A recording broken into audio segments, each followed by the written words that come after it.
away with you.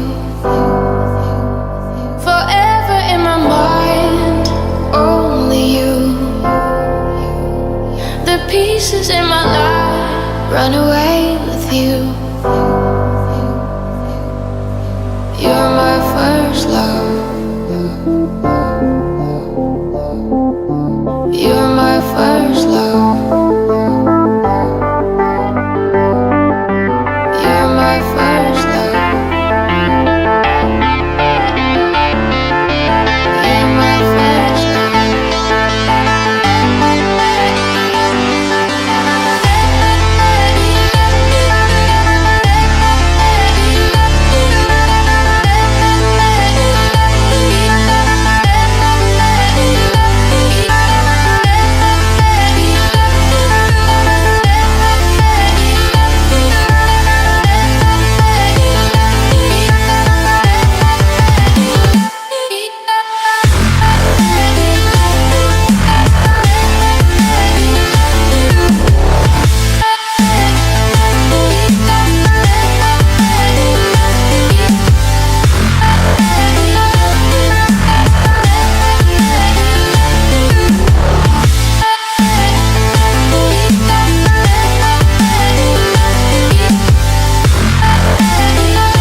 Hello everybody, welcome to round 7 of the Formula Sim Racing World Series Championship 2013.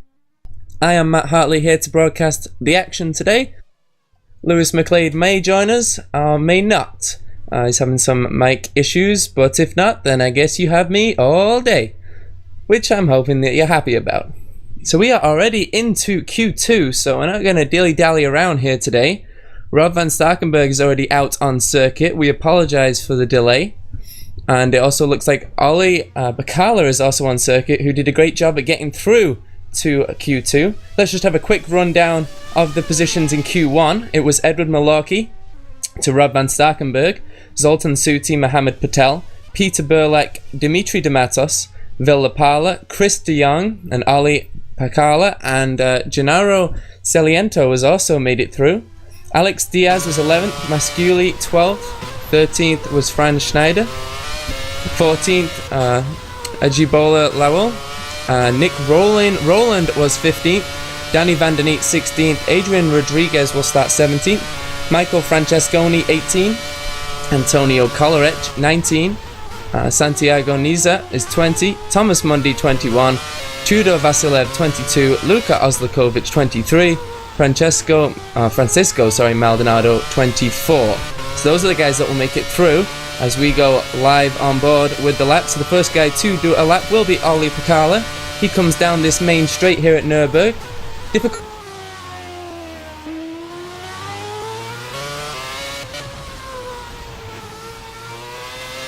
Turn 2. Doesn't matter if you don't really hit the apex at turn 2. Turn 3, kind of late apex to you want to line up turn 4, which narrows and gets tighter and tighter on the exit. You can use a little bit of runoff though if you wish. So it looks like a pretty good first sector for Ollie Bacala here so far. Comes around the S section. Now we're going to come downhill once again. There's a lot of elevation change in this circuit. Downhill to the Dunlop curve, which is officially turn 7. Some of the names are in German, so I will not even attempt to discuss them because I'm not sure my German accent is very good. But we come through the Schumacher curve. I know that one.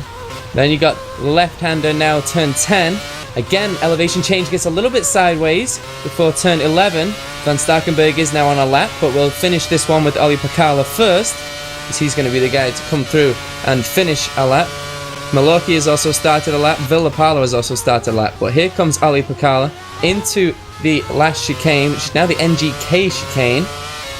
And we come into the final turn. A little bit of slide as he turns in very early for that turn, and we're going to come across the line and we'll see the first time on the board here, a 132.140. So let's go straight to Rob van Starkenburg, who is screaming down the back straight here. Second place in the championship currently. We'll go through the championship standings when we get a chance, maybe in warm-up. Into the final corner then.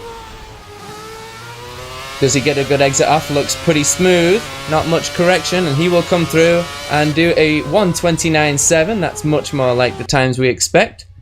Now Edward Malorky coming into the final turn. What will he be able to do? He comes out of the turn, drag into the line. Can he beat Van Starkenburg's time? He does, just by 13/100ths of a second. So who is the next guy on the track? Dimitri de Matos, Peter Burlak, and Villapala. Looks like de Matos is the next guy to come round.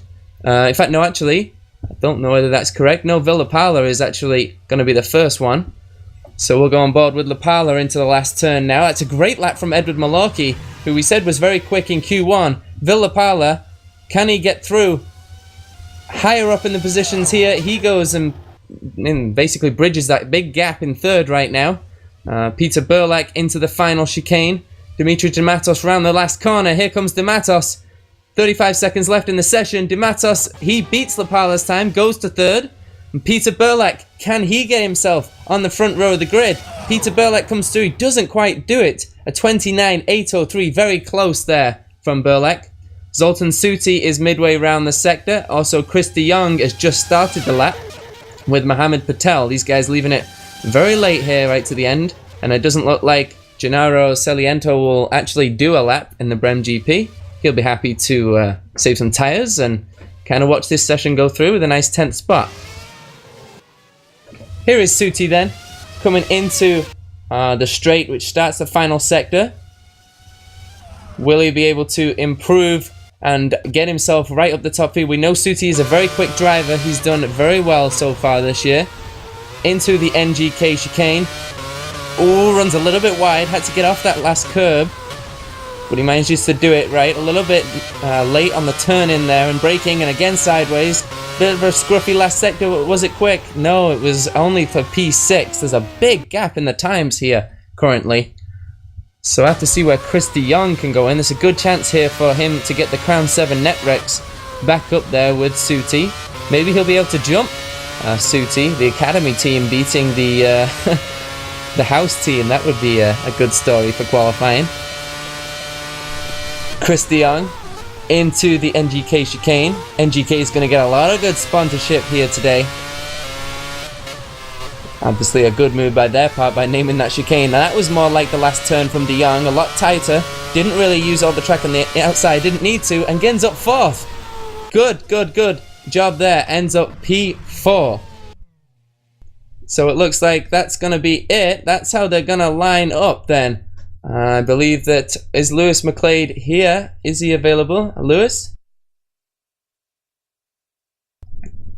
I cannot hear him. Maybe you guys can.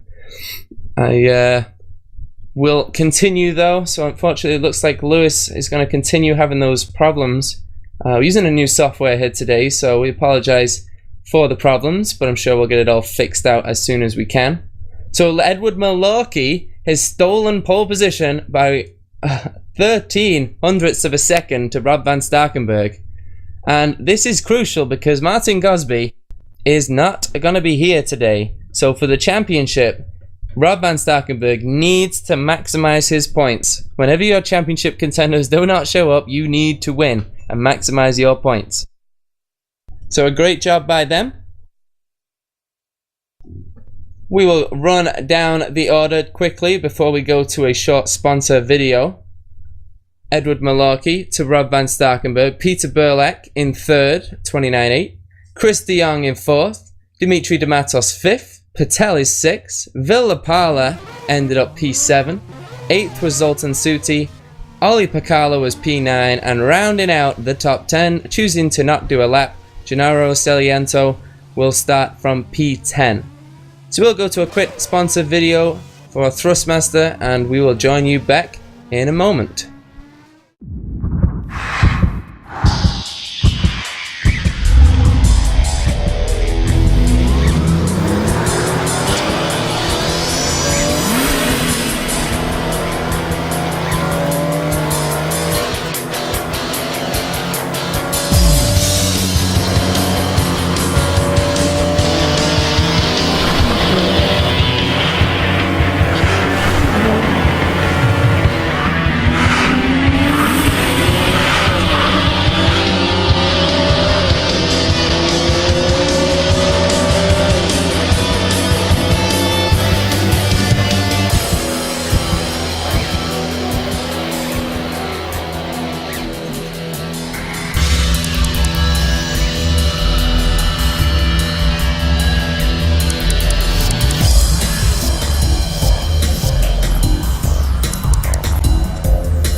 Okay everybody, welcome back to Nurburgring, Germany. Here we are, round 7 as we said earlier of the 2013 World Series Championship. Finally have a little bit of time to breathe here, a little bit of a crazy start.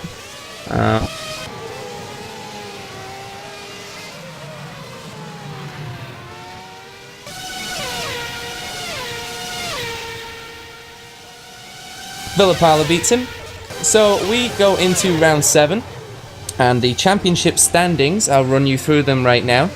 In the Drivers' Championship, Martin Gosby, who is not able to make this race today, he is on first with 230. Van Starkenberg second with 205. Peter Burlack is third with 165 now, after the good result for him last round, of course. Edward Malorky is P4 with 145. Cyril Verdmuller is P5 with 100. And 6 is Zoltan Suti with 98. And the constructors at Precision, obviously leading, 435. Twister, second, comfortably with 324. Third place is Crown 7 Netrex, 168. And GT Omega just behind them on 161. So those two look like they're going to be in for a long haul fight this championship. The third spot. Oboto GP also in 5th. They are 131. So that is how the points line up before this round. How will the points line up after this round? That I don't know. We will have to see. So let's pick a guy to go on board here with. I'm going to go with Edward Malorky because he was the star of qualifying, obviously with pole position. A great job by him. He's following his teammate Peter Burlack right now. Not sure if they're practicing drafting or... We've seen those two guys. Oh, Malorky spins. That was nice. Nice. We're glad we got that on camera for him. Not exactly how you want to start the warm-up, but I don't think it'll affect him too much. Very difficult turn 1 here. We say that a lot, as every turn 1 is difficult, but this one is probably up there, up near the top. Downhill. Difficult to stop on the car under braking. Plus you have 24 other cars trying to get into what is an extremely tight turn. And then an extremely tight whole first sector, to be honest. Not really anywhere for them to spread out until they get into the middle sector before the Dunlop curve. So I have to exactly see how that plays out. As we said earlier, second in the championship, Rob van Starkenberg, he needs a good result here today to capitalise on the situation he's been given, with Gosby not making this round. So Franz Schneider is actually fastest right now. He has done a 1:36.0, so that's a good time from him, driving for Go Speed Racing. Some other guys to mention, going down the order, Villapala currently, DeMatos is in third. Burlack, I got a feeling Burlack has found something, and I think he could be a real threat. Obviously with his great result last round, as we said, at Silverstone, and I think he could be a threat. Here today. He's starting from P3, and we'll have to see exactly how much of a threat he will come to be going into turn 1, but I'm going to go ahead and put my money, if anybody's asking, on Peter Burlack. Still watching Franz Schneider, as he's the fastest guy on circuit right now. Car looks pretty good. It's a shame when your car is good in warm-up, to be honest. It's probably the one session you don't really care if it's good or not. So he's going to try out the pit lane. Pretty average pit lane here. You cut out the final turn a little bit, but it's a little bit tighter, so you really don't gain anything. So pretty average pit lane, as we said. Not like one of these tracks like Abu Dhabi where it goes and cuts out half the circuit. Crown 7 Netrex really need to get going. Zoltan Suti, not a great qualifying for him really. You know, middle of the session, so that's not terrible, but he would like to be further up than that. It's a shame they don't get points for the best looking car out there, because I would give them points for that. Maybe I'll speak to the admins and see if we can get that going for them. Some of the guys down the order then, let's look towards the bottom of the field and how things are going in warm-up. Some guys choosing, well, not choosing to not finish a lap, but haven't been able to finish a lap yet. A lot of guys going to start this race. It looks like 23 are going to make the start. So I have to see how many make the finish. It's not exactly like a Monaco. You should expect most of the guys to make the finish, unlike Monaco. Nick Rowland, go on board with him for 1 minute left as we just warm up for the start of this one. Nick Rowland, well, there's not much to say about him really. He's been driving great this year. He hasn't really had the pace, but he's been getting results out of, I'm not sure how, to be honest. Some of the drives he's done, like the one at Monaco, where he held up the field, he did his own thing, and they all crashed out, and sure enough, he managed to finish in a great position. Was it 5th, I think? So he's had a great season really, coming back. I'm not just saying that because he's a commentator too, and he might talk, bad about me tomorrow on the broadcast. Hopefully he doesn't do that anyway, because that would be awful. But I'm not just saying that because I am, friends with him. I'm saying that just from a racing perspective, he 50 seconds left in the warm-up. 50 seconds to get your popcorn and drinks ready for the start of this one. If you're tuning in, we hope you are. I'd like to thank Thrustmaster and our seat for the Formula Sim Racing Championship 2013. As we get ready for turn 1 and the battle of the front row between Edward Malocki, who starts from P1, only 13 hundredths though, ahead of Rob van Starkenburg for Precision Motorsports in that threatening silver and yellow machine, which pretty much brings fear into the hearts of everybody. And he will start from the front row with Burlak just behind in 3rd. Will van Starkenburg be able to get the jump at the start? We will have to wait and find out, but luckily we don't have to wait long. All zeros are on the board as we get ready for the race director to start round 7 of the 2013 Formula Sim Racing World Series Championship from Nurburgring. Attention grid, all non-essential personnel leave the grid now.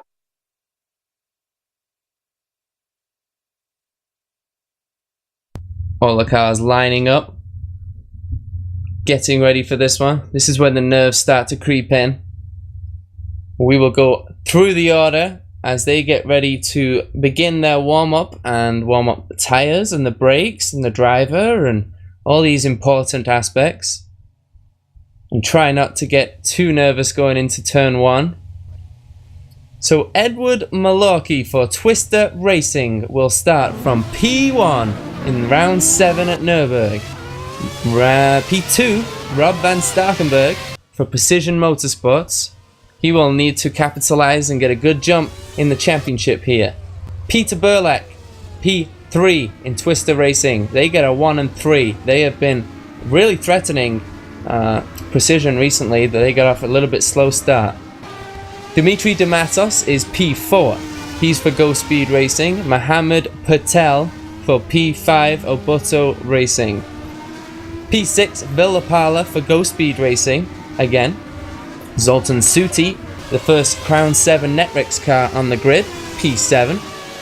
Ollie Pakala, nice position for him for Hacksball in P8. Gennaro Celiento will start P9. He's moved up. We've lost somebody somewhere. Alex Diaz is P10. Eros Masciuli is P11. Franz Snyder is P12. 13 is Ajibola Lawal for Precision Yellow. Surprisingly enough, that car is yellow. I know, I was surprised too. Nick Rowland, P14, Roland. 15th is Danny Van Der Neet for Crown 7 Netrex Academy. P16, Adrian Rodriguez. P17, Michael Francesconi for Pescara. P18 is Antonio Coleridge for the Venus Project Racing. Sounds like a show. Santiago Niza is P19. P20 is Todor Vasilev, again for Crown 7 Netrex Tradition this time.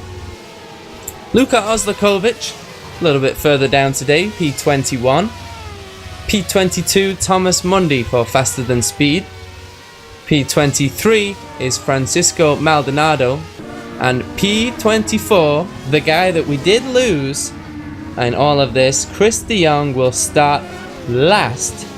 I'm not exactly sure on the reason why, but he will start at the back of the field, rounding out the field. So he's going to have to pass all of those cars at the start of this one.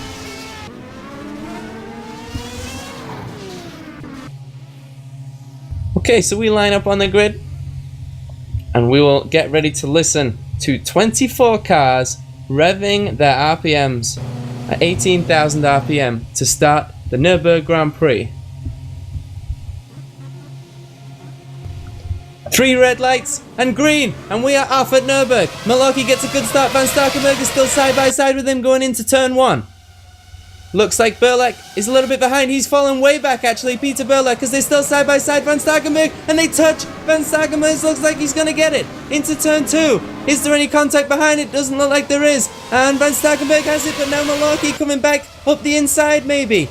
And lock up from Van Starkenburg, giving him room. Looks like he has it. Look at the parlor. Look at the parlor. Oh, and he spins. He spins and he's gone. What a great start from the parlor, but he is spun out. He is way down there, falling down the order now. A dreadful circumstance for him. He had a great start, and I thought he was going to be really threatening. Villa Parla is now last and still moving. Unfortunate for him. I thought he was going to get it. So Dematos is now third. He's coming under attack from Zoltan Suti. Zoltan Suti up the inside. Can he do it? No, he can't. So Suti is now up to fourth. Dematos is P3. Great start from Dimitri Dematos. Patel, P6. Peter Burlak, a dreadful start for him for Twister Racing. I'm taking all of my money away from that prediction. I don't like to think that I'm a bailer, but I'm bailing. Suti is now under attack from Franz Schneider. Schneider is coming from nowhere. This guy is lightning. Absolute lightning. He's coming around the outside of Suti, tries to force him to go deep. Will he be able to line him up for a pass into the final turn? He will not. So they come round the start-finish straight to end lap 1. Rob van Starkenburg has half a second lead to Edward Malocki. Got the jump at the start. Dematos is third. Suti is 4. Schneider is now attacking Suti round the outside of turn 1. In 5th. Can't quite get the move done again. Suti defending nicely. P6 Mohamed Patel. 7th is Peter Burlak. 7th. Gennaro Celiente is 8th. Nick Roland again. A good start for him, and he's up to P9. This guy, we need to watch this guy at the start. We'll just ignore everybody else. He's driving the Precision Motorsports car today with Gosby gone.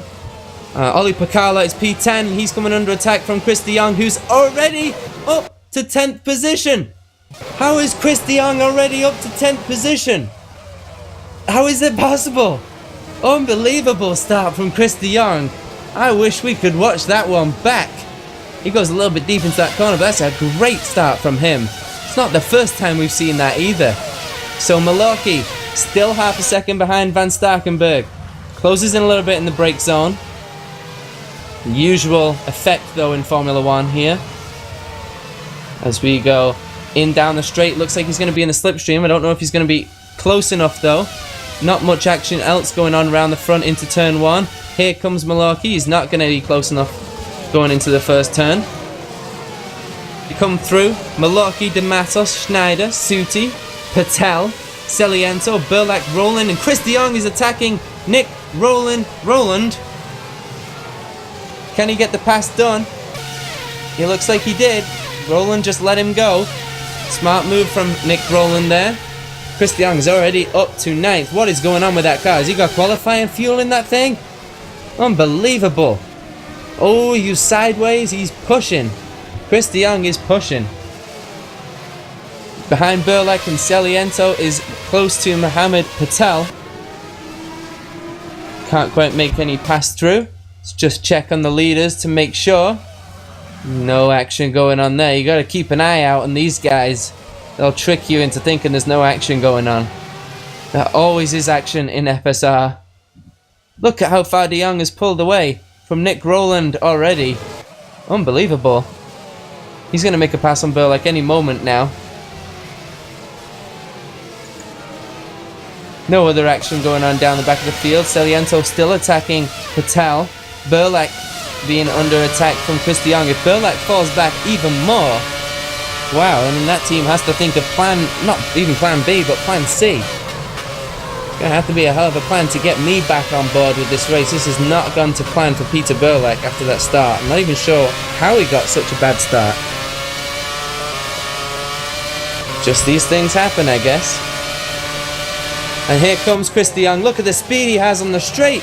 Easy peasy lemon squeezy up the inside of Peter Burlak. And he is already up and Burlak is going to try and get him back. De Jong's going to defend that one. De Jong is on fire. On fire. Unbelievable. He's in P8 right now. Peter Burlak is going to try and get him back. Will de Jong defend it? It doesn't look like he's going to. And Burlak is just going to get this one back up the inside, is he? De Jong goes way wide. Burlak gives him a little bit of room. And de Jong holds on to it for now. Looks like he managed to get the pass done. Burlak gave him, I thought for a minute he wasn't going to give him enough room, but he managed to do it. Van Starkenburg, Malocki, and Malocki is not pulling away from Franz Schneider, who is in P3 now. As we said, De Matos is 4th, Suti is 5th. All of these guys not being left by Rob Van Starkenburg by any means early on. Looks like Malocki might come under pressure from Schneider actually. Sometime soon. Have to keep an eye on that one. It's difficult to take your eyes off Chris de Jong, but I don't think he's going to make it past this lap. A little bit far behind. So through the bottom part of the order, starting with Roland in 10th.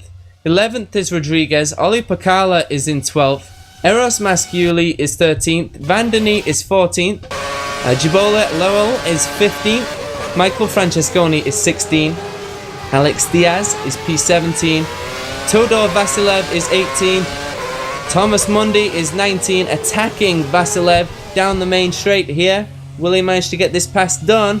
It's going to be a late lunge and he won't go for it. Kolarec is 20th, right behind these guys. Armando Mora also behind these guys. Luka Oslakovic 22, Villapala 23, still down there after what looked like a great start from him. He is down there. Just looked like he just clipped the guy, and I'm not sure whose fault that was. Didn't get a chance to check the replay. Hopefully you did at home. You can have your own votes and email them to the stewards. I'm sure they'll listen. Van Starkenburg's league up to 7/10.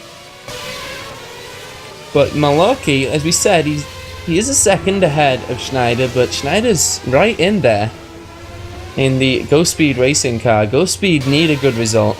They would love a win here today. Seliento up the inside of Patel, a little nudge, and it looks like he got the pass done around the Dunlop curve.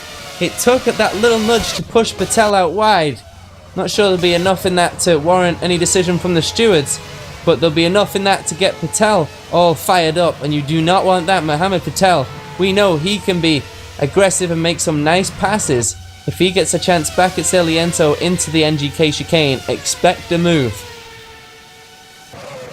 Right in the slipstream of the driver, and here he comes. He's looking around the outside, but no, Seliento does a good job actually. The straight isn't that long. It's definitely the best place to pass, but it's not really that long. So we will start then around lap 5, I believe. Yes, we will start lap 6 actually. 5 laps completed. 6/10 of a second.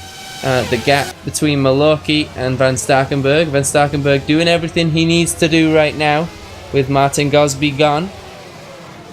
Schneider still 3rd. It's like there's action going on in the middle of the field between Ollie Pacala, Adrian Rodriguez. He is up to 11th.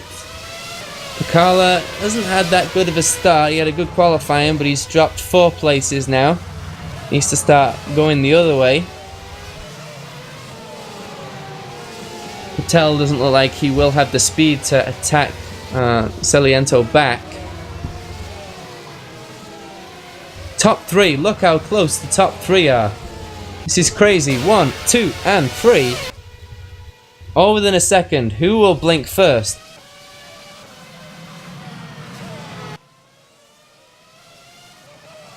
Not sure when they're going to be thinking about stops, but surely sometime soon. I mean, not too soon, obviously, but I mean, you're going to start thinking about stops sometime soon.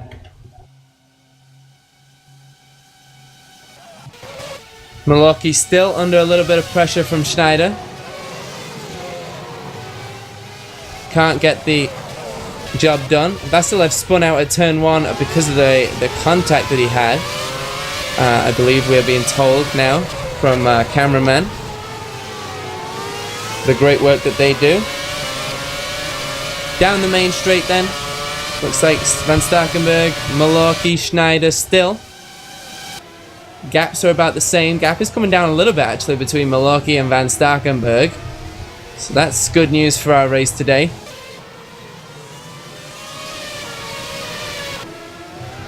We'll go and look and ride on board with Franz Schneider. Let's see what we can see ahead of us. The fight between Milwaukee and Van Starkenburg for the lead of this race.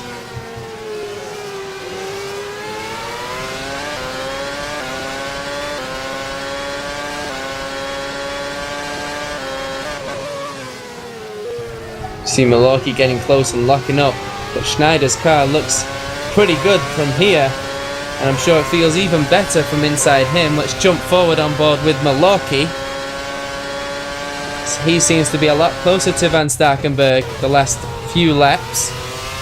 I'm not sure that he has the speed on the straight to get a pass done. Look at the difference in line round there. Van Starkenburg's line's better every single day of the week though, unfortunately for Milwaukee. No, he won't even get close. Schneider still behind, but those three pretty close. As you said, looking back through the order. Patel is pretty close to Saliento still, so he didn't exactly pull away from him when he made the pass. So that's interesting. Read into that what you will. 0.3 of a second the gap between the leaders though.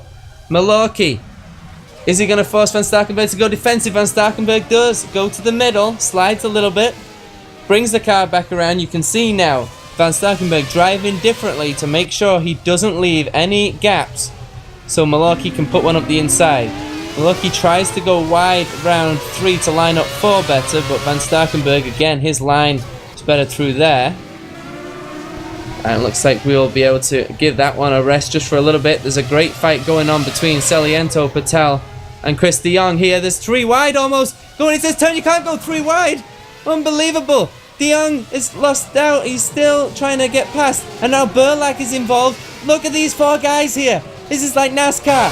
As we go into the Dunlop curve, this could be a disaster waiting to happen. Patel, Saliento, de Jong goes for it. Misses him. Saliento now back on the inside of both of them. Does he get the pass done? He holds on to the place from Patel. And de Jong is still attacking. De Jong. This is an unbelievable fight going on here.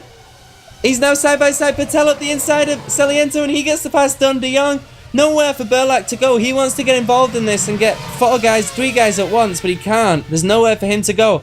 We go down the main straight. Patel way over to the inside, trying to break the stream. Looks like he's going to have enough to hold that place, but side by side is de Jong, and Saliento pushes him out onto the grass. I don't know whether he saw him there, and he goes through the chicane. Patel goes straight through the chicane. What will the stewards rule of that? He might have to lift off a little bit, make sure he doesn't improve his last sector. I don't think he was under great pressure, so he might get away with it. Saliento, de Jong and Burlak into turn 1. De Jong up the inside, trying to continue his great start here. Easily looks like he has the pass done, but he goes too deep. And Saliento's side by side with him again. De Jong, is he through? They touch twice. And Burlak looking for action up the inside. Saliento's trying to hold it still around the outside. Can he get it done? Burlak makes the pass. Burlak splits them both. Oh, I gotta check on the front, make sure there's nothing going on. It is still 0.3 the gap between the front 2. But I just can't take my eyes off this fight right now. Looks like it's all calmed down. I just saw on the timesheets they were separated by like 0.3 of a second. I look over and I didn't even know what to make of it. 3 guys going into the S's? I don't think so.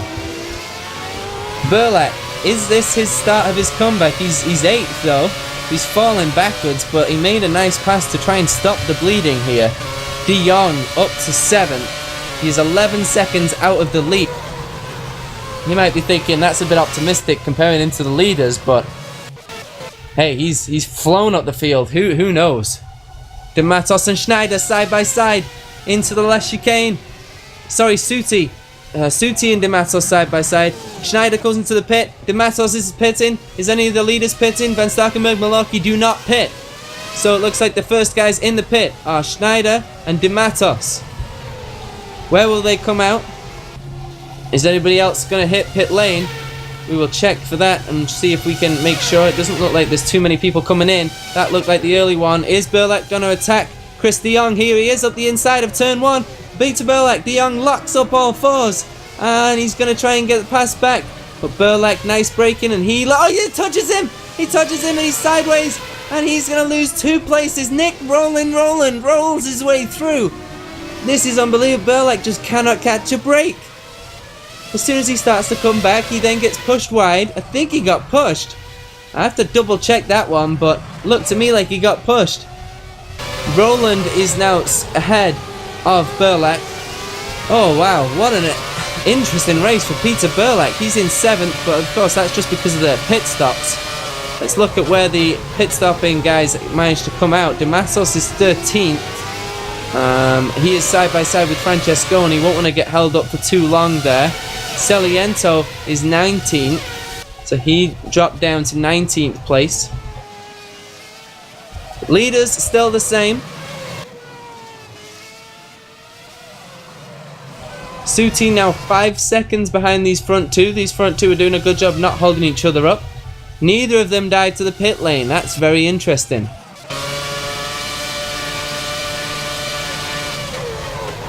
I thought for sure one of them would dive to pit lane there, but they didn't. So will Malaki try a pass into turn 1? Doesn't look like he's close enough for a legitimate pass. A lot of racing here still to go. Looks like there's a good fight going on between 6 and 7 still, between Burlak and Roland. And just behind them too, there's another fight going on.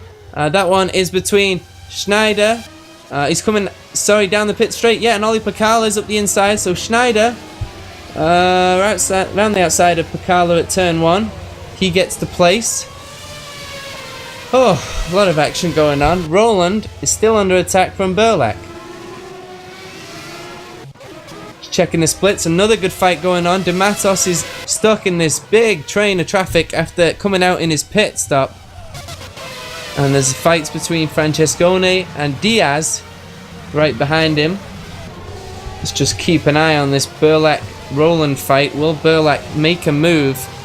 He's currently in P6, but not really. That's just because of the pit stops. He looks up the inside, but that might just be a different line for him.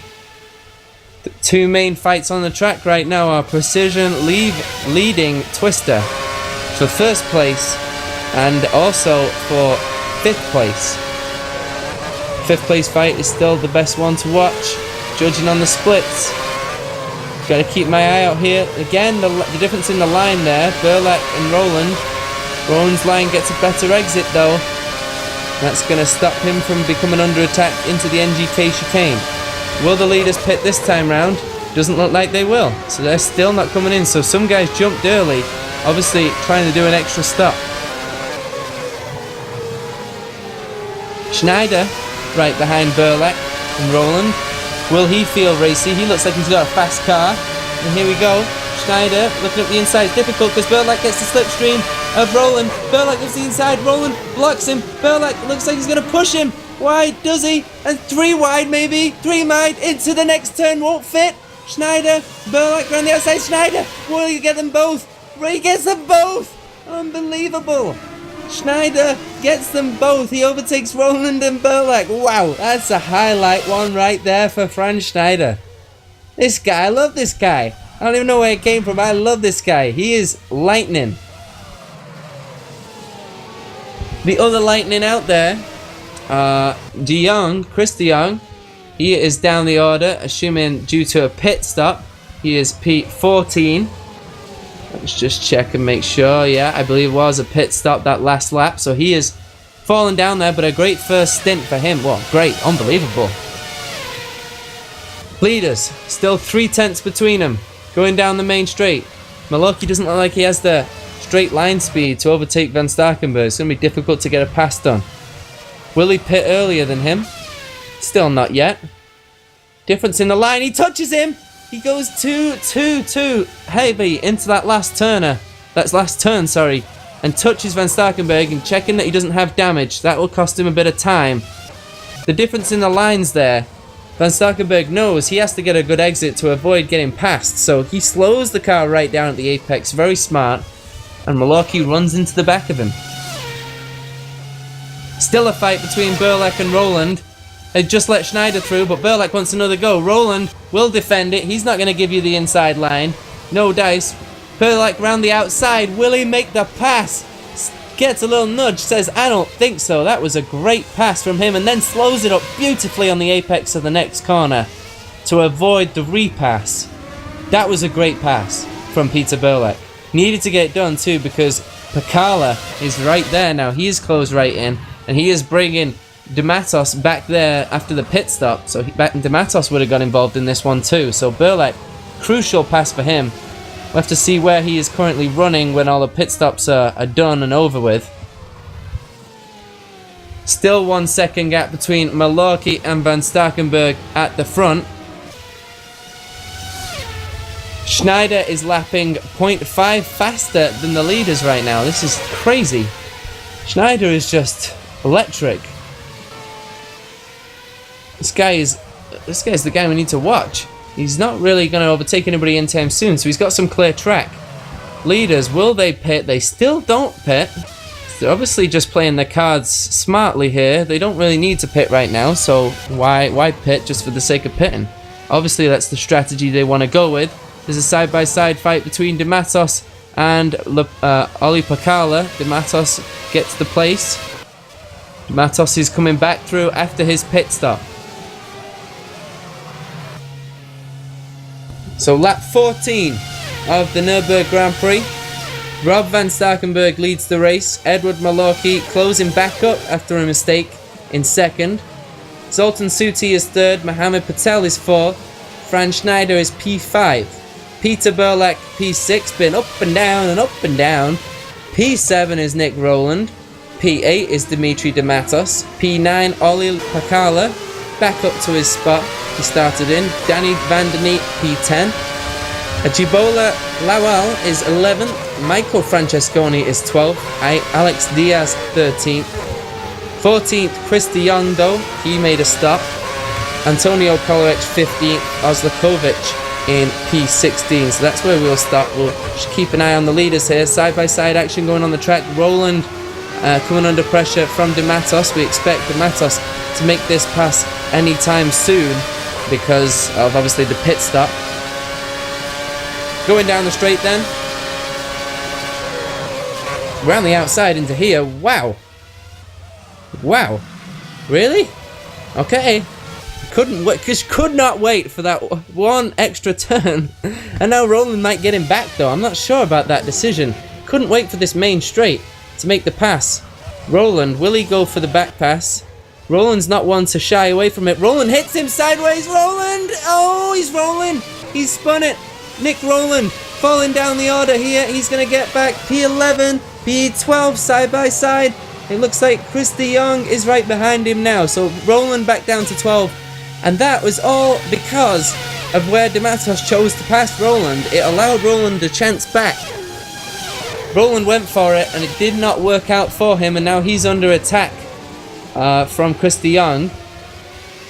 Wow, I mean, you know, Roland probably shouldn't have really thought that because he just come out of the pits, but you know, Nick is a racer and he will race for any position you give him, and if you gift him a chance to slipstream you down the main passing straight and leave the door open on the inside, he's obviously going to go for a pass. So Dematos can consider himself pretty lucky there. That didn't end his race or damage him. Roland will have to come back through, although he'll be more motivated than ever. Other action on the track then. Van Der Neat and Ajibola Lawal is right there, the yellow car. Good train going on here. The Wild is having a good race too. P10 right now, kind of out the loop like I said because of the pit stops and where everybody is, but we'll see when they come back through. The leaders still not pitting. Suti not pitting. Patel not pitting. So these guys feel they can go quite a long way on these tyres, so they don't need to pit.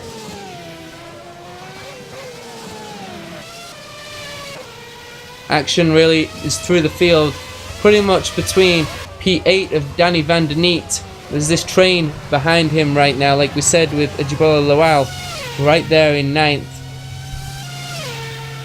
Into the pits then. Is there anybody in the pits this lap? I don't see anybody. There's Celiento is still in P17, trying to pull his way back from the stop. Seems a little bit far down. He goes up the inside. Oh, he almost makes contact. He runs wide. And the repass, he is fighting with Luka Ozlakovic. And Ozlakovic is not going to make it easy for him. So Celiento there almost getting in trouble.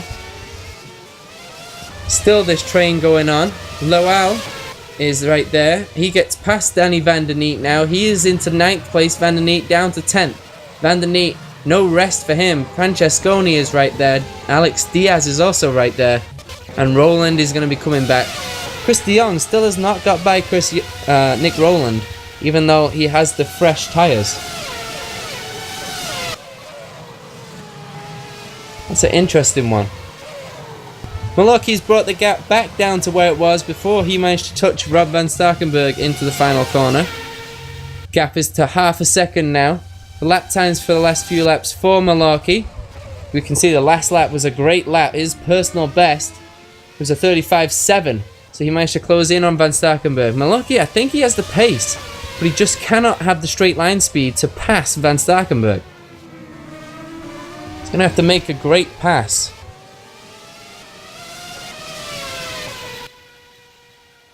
See whether he can do it. Other action in the field. Patel, we haven't talked much about him. He's in P4. Schneider, his lap times are 35.6 a few laps ago, but then 35.9, 36.1, 35.9. So Malocki is now quicker than Schneider. His pace is still very, very good though. Action going on between Chris de Jong and Nick Roland. De Jong gets the pass done. Finally gets by Roland, so he is in P13 after his stop, trying to pull his way back through. He looks like he's done this a few times. He looks like he will do this a few times. Obviously going to go with a different tyre compound and strategy here. Trying to get himself up from the back of the field. He was lightning at the start, gave us a lot of excitement. Still is. He's in P13. Everybody's starting to spread out a little bit now. Van der Neet and Francesconi, still a good fight going on there too. Francesconi looks like he's going to be close going down this straight. Can he make the pass into the first turn? Francesconi's definitely had some good drives this year for Pescara. He's had some other drives where you've kind of not really heard too much about him. But he will look to try and get the pass on Van der Neet, who looks like he's struggling a little bit here to hold up with the pace. Maldonado looks like he's gone defensive. Lowell is right there, so will Maldonado try a pass? Maldonado's actually getting out of the way, sorry. That was a commentator's mistake there. We all make one. Malocki right on the back of van Starkenburg again. We will see whether he can get this pass done. Malocki, we can see his strategy. He goes very deep into the corners and takes a late apex. Van Starkenburg takes a slightly earlier apex, gets on the power a little bit earlier, loses the time under braking. Van Starkenburg's way though it's proven really well for him when he's leading the race, because Malocki, it's difficult to find a pass unless he can get close enough to do a dive on the braking stage. Won't be close enough this lap though. They'll come round again. Van Starkenburg has led all of the 18 laps so far. Locks it up into the last chicane. Will anybody pit? Still no pits. Malocki gets close to the back of that precision car again. That was better through the last turn. Van Starkenburg got a little sideways. If he can be a little bit closer coming out of that last turn, he might have a shot going into turn one lap. This one's going to be a bit far away. Van Starkenburg, see, that is the difference. He saw that one coming. Van Starkenburg, very smart driver, sees that one coming before it even happens and parks his car right in the middle. Still close. Malocki almost touching the back of his gearbox again, but he has to get close. That's the problem, because he has to get close enough for a pass. De Jong fighting on the track with Francesconi. Francesconi's actually into the pits now. Back to the leaders, Malocki and Starkenburg.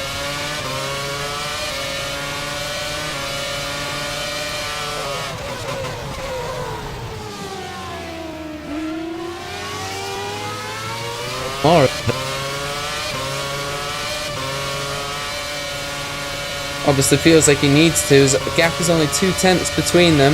Now it's going to open up again though through the middle sector.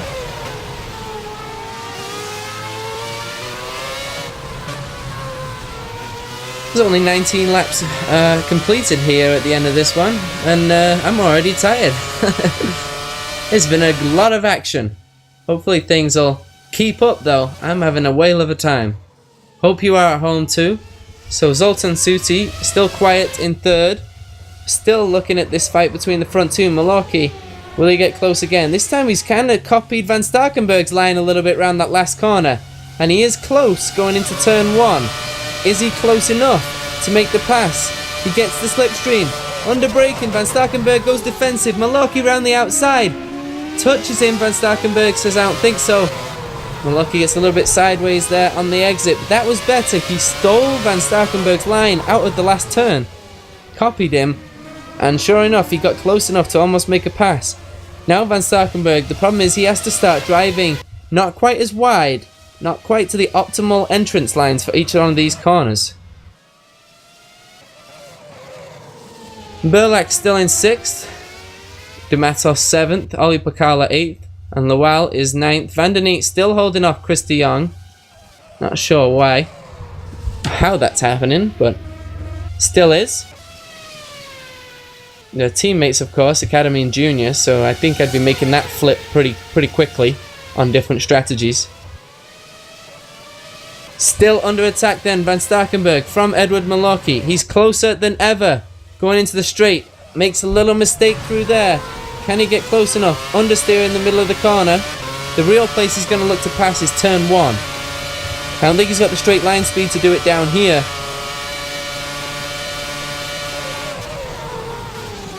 Closes up under braking again.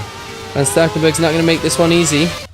Malocki needs to get close. Van Starkenburg dives to pits. Malocki copies him.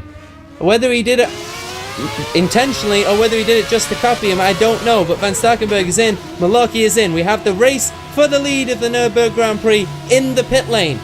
Van Starkenburg will have the later box, so Malocki stops first. Looks like he hits his marks. Van Starkenburg is stopped too. Malocki is going. Van Starkenburg is going too. So they go in. Actually, Van Starkenburg pulls out a tiny little bit. They come out right behind Mohammed Patel though. In traffic, this could prove deadly. What a great fight this is between these two guys today. Absolutely nothing between them. Zoltan Suti leads the race now. Mohammed Patel is in P2, still not pitted. Van Starkenburg, Malocki and Burlak 3, 4 and 5. Burlak still yet to pit. Will Van Starkenburg be able to get around Mohammed Patel? He spun! Malocki! Malocki has spun! I just saw it out the corner of my eye. He looks like did he hit the curb? He spun it around right in front of his teammate Peter Burlak, and that is a nightmare for Malocki. He's going to have to do it all over again. We've seen this from Malocki. He's been lightning fast, but just hasn't had the same consistency that the Precision Motorsport guys have had when it comes to making mistakes. So he has dropped way down. Van Starkenburg, that will be a big relief from him. He'd be delighted to take all the pressure off.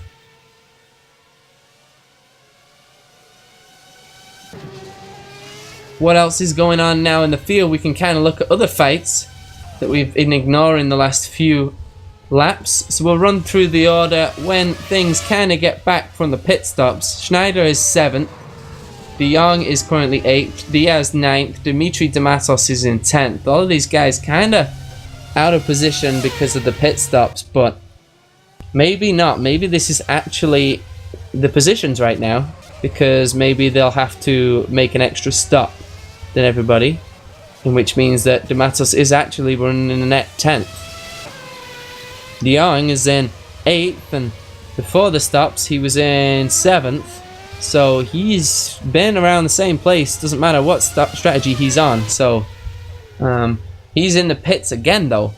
What tyres is that car on?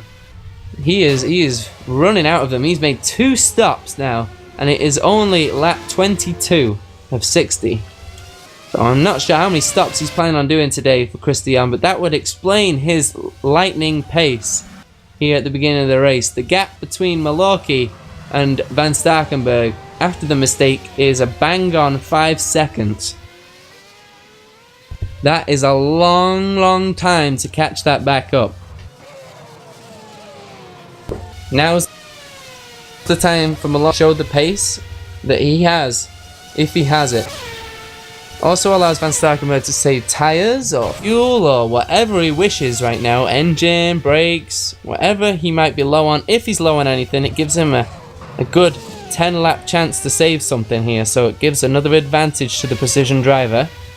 De Jong came out right behind Lowell and Francesconi. He's going to try and get the pass done. Other than that, not too many passes for position going on right now. That looks like the best fight on circuit as far as I can see. It's a good fight going on behind, still between Danny Van der Neet and Rodriguez. Rodriguez is actually ahead of Danny Van der Neet. Did Danny Van der Neet stop again? Looks like he might have done that last lap. Yes, so that's the reason why he's fallen down the order. Oh, as he gets sideways a little bit, Van der Neet, in through the chicane there. It looks like that's going to be the strategy today for Netrex, is to go out there, set blistering times, and then come into pit. I'm not sure that's going to work out, but we will have to see.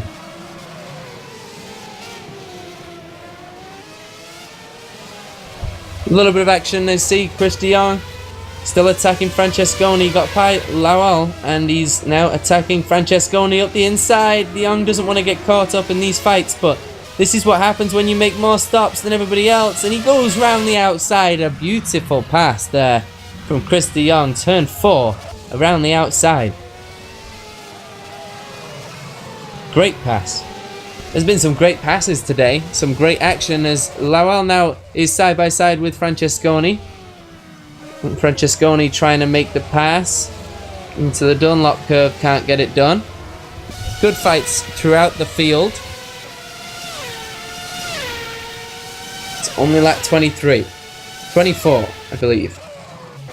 The leaders are on 24. So the gap between Van Starkenburg and Malorki is opening up, I believe. If anything, Malorki's last laps were 34.7 to 35.0. Van Starkenburg's last laps, we'll check on the screen here, were 34.9 to 34.7. So yeah, you open it up a little bit, pretty much matching though, so it's going to be difficult for Malorki to catch that back up.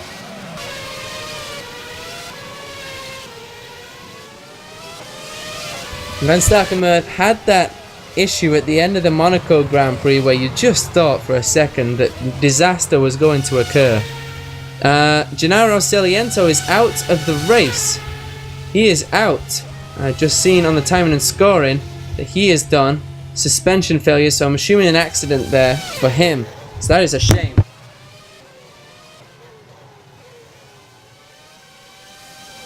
He's doing a good job here today for Brem GP, but he is out, and Armando Mora is also out. So both cars out right now have the Brem GP name on them, and that is not good news for them. La Pala is still down there. He's struggling to really make it through the field. He's up to 18th now. Making progress, but slow progress.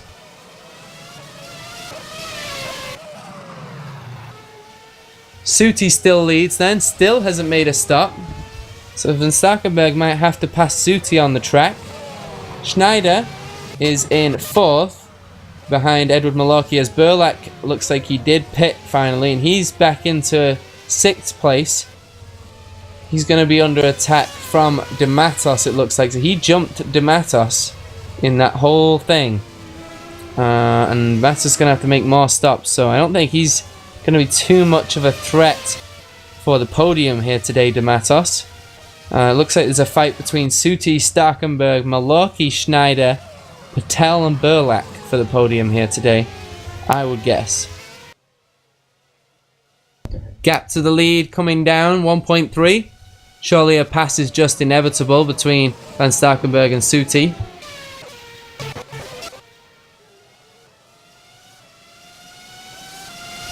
Lap 25 of the Nurburgring.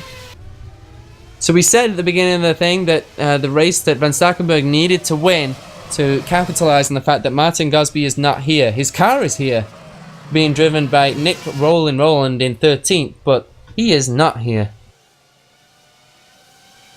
In which case, championship obviously needs to get a lot of points for Van Starkenberg to catch up on any opportunity you get when your championship rival is not here. Is some action going on the track. Looks like Burlak and Matos. Good fight going on there. We'll keep with the leaders though. Only half a second behind them going across the start-finish line. So will Starkenberg have the pace to overtake Suti up the inside and take the lead back of the Nürburgring Grand Prix? Up the inside, Suti turned into that corner like he didn't even know he was there, and they're still side by side, so Suti didn't give that one up easily by any means.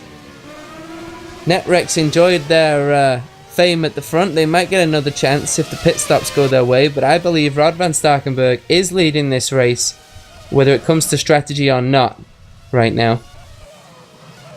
He's led most of the laps, but Suti had a good 5-6 lap stint there where he led. So that would be nice for him, his confidence in his sponsors. Of course, former winner, Zoltan Suti. He made a big impact at the end of last year, and he's continued that into this season. Fight on track, Ollie Pakala and Chris de Jong. De Jong is 8th, Ollie Pakala is in 9th. Alex Diaz is right there, side by side. Pakala trying to get by Chris de Jong. De Jong cuts up back to the outside.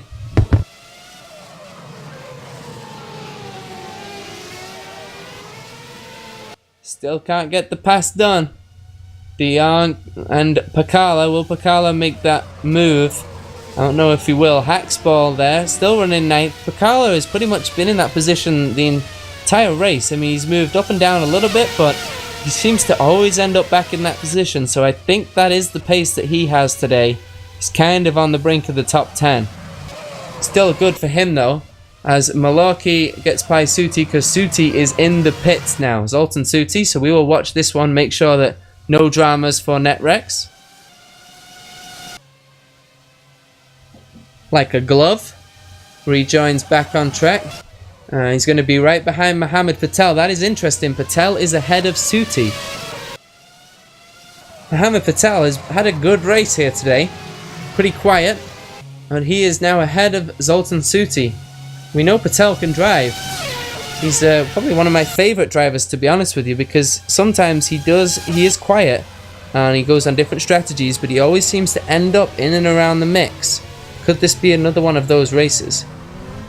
Gap to the lead is coming down, 4.5 between Starkenberg and Malorki, but it's going to be a while before we see that one close again, I think. Suti looked for a pass on Patel, can't get it done. Suti with the fresh tyres. Looks like this is the fight to watch right now.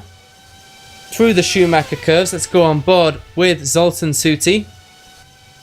As we see he comes through, and Patel's run wide, and this is going to line up Suti really nicely. Can he get a good exit? Yeah, there's surely now. Suti is in a prime position to make this pass on Mohammed Patel. Patel won't even fight it, I don't think. He stays to the right. Suti to the left. He can't quite get the pace. He's going to have to outbrake him. 2 into the chicane doesn't work. Almost contact there. Patel still has the place. Suti looking up the inside the last turn. Sideways, going to understeer into him and pushes Patel wide. And Patel won't like that one. Suti had to force the pass there.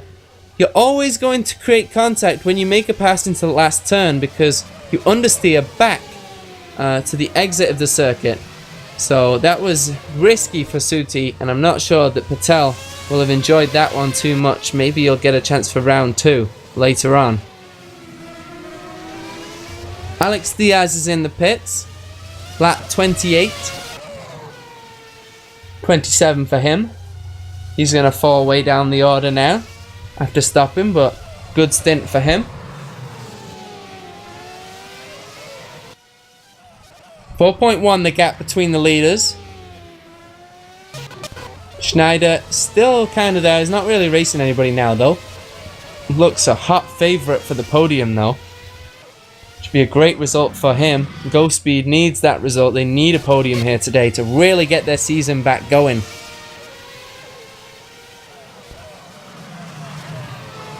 Suti still 4th, Patel 5th, Burlak 6th. Burlak just going backwards really. After the start he was kind of trying to go forwards and then he went backwards and then he went forwards again, so he's been in and around there. Difficult to say what his pace really has been like because of his bad start that he got.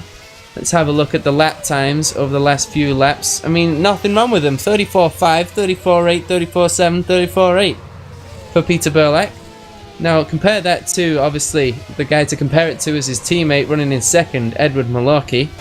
And he's done a 34.89.898.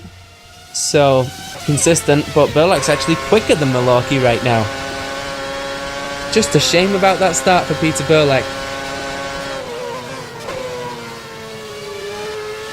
This is what happens when the commentator puts you as one of the favourites to take the race before it even gets going. Villapala, he's had a tough outing too. His race changed courses dramatically at turn 4 of lap 1. He was shooting for the stars and then all of a sudden he was dancing with the stars because he ended up way down the order. After that he's now in 19th place and just cannot make any impact, and that maybe is why Chris de Jong went with the strategy that he went with, just to make some impact on this race and get up near the front, because Lapala has not managed it. Probably damage after, of course, the crash, but not sure how much damage there has been. Probably a little bit to that Go Speed car, and that's probably the reason why he is down there, but he just hasn't been able to get up back at the front. It's a shame for him. He went for it though, you gotta give him the credit for that. So we will start lap 30. We will start the halfway point of the Nurburgring Grand Prix for the World Series. And here is the order if you are just joining us. In first place, Rob van Starkenburg for Precision Motorsports. No surprises there. He has driven a great race, no mistakes so far. Edward Malarkey with a couple mistakes, but has more pace than Van Starkenburg it seems. But he is in P2, 4.2 seconds behind, closing very slowly after the spin. Franz Schneider, lightning in a bottle, P3. He has been lapping quicker than the leaders sometimes by up to half a second. He has been lightning. P3, P4 Zoltan Suti, P5 Mohammed Patel. He has had a good race. Suti had to force his way back by after the pits there, so Patel might get another go at that one, we'll have to see. Peter Burlak, P6, got a bad start, started in P3 and dropped way down the order, so he is in P6. P7 Dmitry Dematos, a different strategy. Him and Chris de Jong are going for the more stop strategy here today, I believe. 7th and 8th. Ollie Pakala, been in 9th a lot of the race. He's still in 9th, a good run for Hacksball. Ajibola Lawal is still 10th for Precision Yellow. Obviously Precision showing their faith in him, giving him a go, paying off. He's in P10. Francesconi is 11th, he's had a pretty solid drive too. Luka Ozlakovic, he's brought his way up from the back. I have to have a look actually and see how many stops he has to go. I'll check that out in a minute. Nick Rowland 13th, he had the incident at the final chicane to drop him down a bit. Danny van der Neet, P14 for Crown 7 Netrex. 15th is Eros Masciuli. 16th is Antonio Kolarec. 17th Alex Diaz. Adrian Rodriguez is P18, both the PSRs running 17-18. Villapala, as we said earlier, he had that earlier incident As Vasilev is now DNF, he is out of the race. So we'll get to that as Santiago Nizas 20, Thomas Mundy 21, Todor Vasilev, that we said, he's going to end in P23. Maldonado will pass him if he continues to run. Celiento is having a good drive, but he's P24 with a crash. And Armando Moro is also last place, P25 for Brem GP. Let's make sure nothing happened too much. Malaki brought the gap down another 4/10. La Parla's in the pits. Not too much else going on. Looks like a fight between Burlak and De Jong. De Jong and Matos, not Burlak. De Matos is right behind Chris De Jong. De Jong actually, I think, has got past Matos. So De Jong is doing a good job pulling his way back through, but you know he's going to have to stop again. So it's difficult for me to get as excited as I was at the start with Chris De Jong. Kind of played me for a fool there. But good strategy to get him up the order. De Matos looks for him. De Jong goes a little bit deep through the second section. De Matos, will he go for a pass? Risky into that last corner. Touches him, has to brake. De Jong did a good job actually of recovering there. De Matos will have to go for a pass into turn 1 on Chris De Jong. Downhill, De Jong looks like he's covering the inside. De Matos is just going to try and line him up. De Jong gets sideways. De Matos going to try and line him up again. Try and go under. Or maybe all the way around the outside of 2. I doubt that. 3 coming up. I doubt round the 3. Round the outside of 3 maybe for 4. And he has the inside for 4. And oh, he almost does it. He had to get out of it. And that's good driving from De Matos. Because if you said earlier, you're going to understeer into the other car if you keep the power on at that point. So De Matos swings left again. Tries to get to the apex. De Jong is all on the inside. Trying to block this one off. De Matos, the Frenchman, trying to overtake Chris De Jong. Round the outside of the Dunlop curb. Can he do it? Still on the outside. And oh, he's done it. He has done it. A great pass from De Matos. This track is creating some great passes today. Side-by-side action going on. And a great pass there from Dimitri De Matos to get into 7th place again from Chris De Jong. These two guys look like they're fighting to the death today. Looks like he's going to have enough too to hold this one off down the end of the straight. He will. So De Matos will lead that position round for the end of the lap. Malorki closes in again. 3.4 the gap to Van Starkenburg. Nothing to worry about yet, but the gap is coming back down. Have to see exactly when that becomes a threat and a worry for precision, because he's bringing it back down.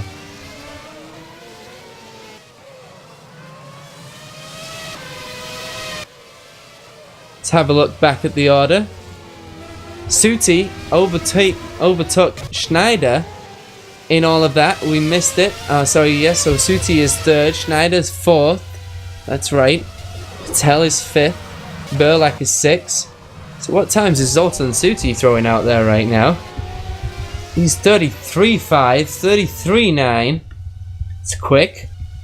Van Starkenburg, he's doing 34.6. So Suti flying.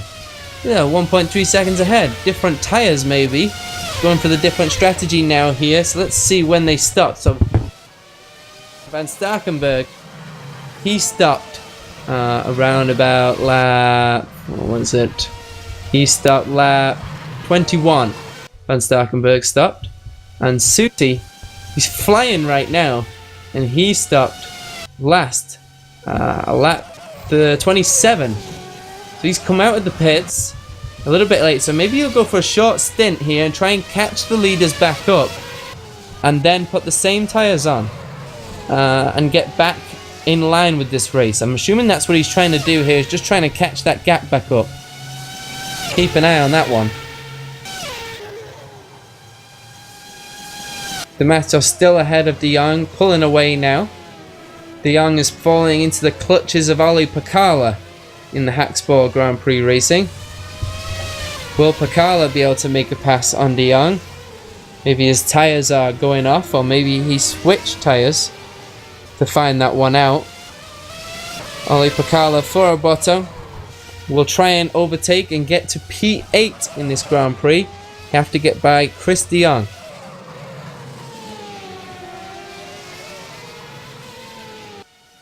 Here is Pakala going into the Dunlop curb. Will he be able to make a pass this lap on De Jong? De Jong goes defensive. De Mattis went right round the outside of De Jong there, so De Jong's going to have to watch out for that one again.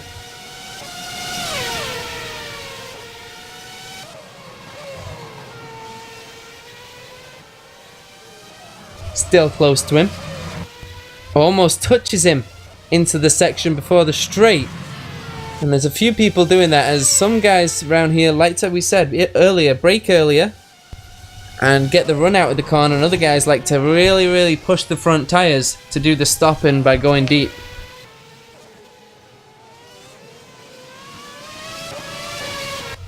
De Jong is going to pit, so Pakala will be released. Chris De Jong will pit again. He is familiar with the pit lane here today. Lap 35, Van Starkenburg 3.5 to Malarkey. Gap's kind of stabilized a little bit. Suti is going out there doing 33.8 still. So Suti, the gap is 16.8 to Van Starkenburg, who's doing 34.2.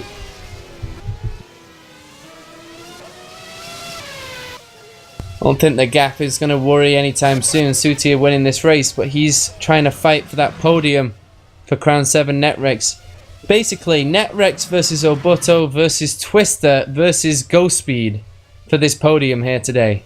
Could be either of them, and they will all want the points for it. So we go back to the standings in the constructors. Twister second at 324. Netrex is third with 168. GT Omega is 4th with 161. Obuto is 5th. So Obuto would like to have it, and Twister as well. They're kind of not really racing anybody, so Netrex would like it too, to pull away from Omega. Probably more crucial for Netrex than anybody else. No pressure there, Suti. No pressure, son. Starkenburg leads Malarkey still, 3.4. We said the gap stabilized.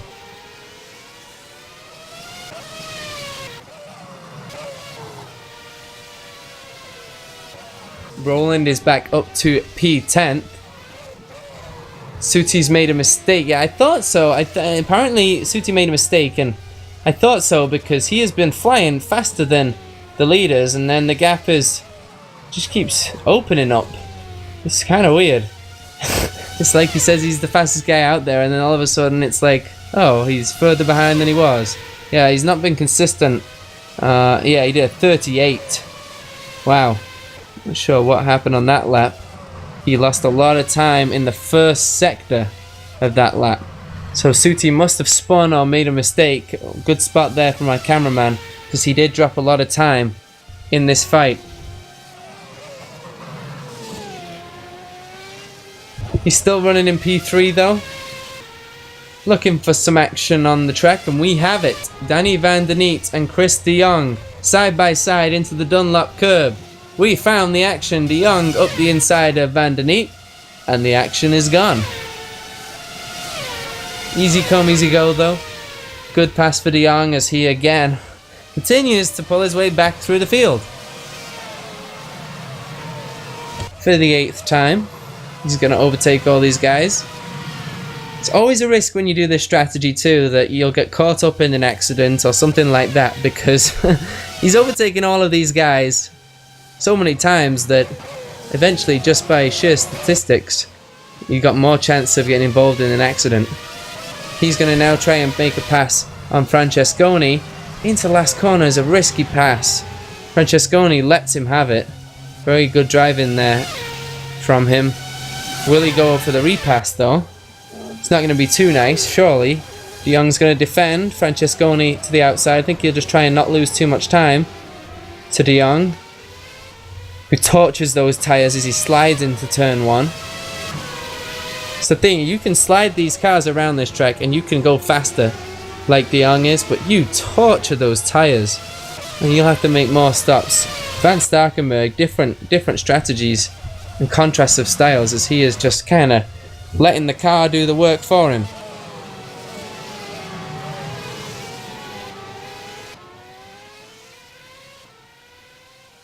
He still leads then. Coming up to a little bit of traffic. Traffic has been good this year of getting out the way though, generally. Obviously high expectations for the Formula Sim Racing League. You shouldn't get in the way. Patel is third, so Suti pitted, I believe, because he is way down there. So Suti, did he pit? Did he? Not sure if he pitted or not. I think he did, yes. So he pitted, so he is back down into P6. So he's going to give Patel back that third position. There's a bit of swapping going on between, so Ollie Pakal is 8th, Ajibola Lowell is 9th, Roland still 10th. He has Chris De Jong all over him though. De Jong on Nick Roland into turn 1. Out breaks Roland, hits the apex. Roland's going to hold it round the outside though. We've seen Roland's not going to give up, and again forces him round the outside, but just too much grip for Chris De Jong to stay behind Roland any longer. I gotta go, he says, and he overtakes him. Continues his way back up the field. 3.2 the gap to the lead. Just keeping an eye on it really. Seeing whether it comes back down or not.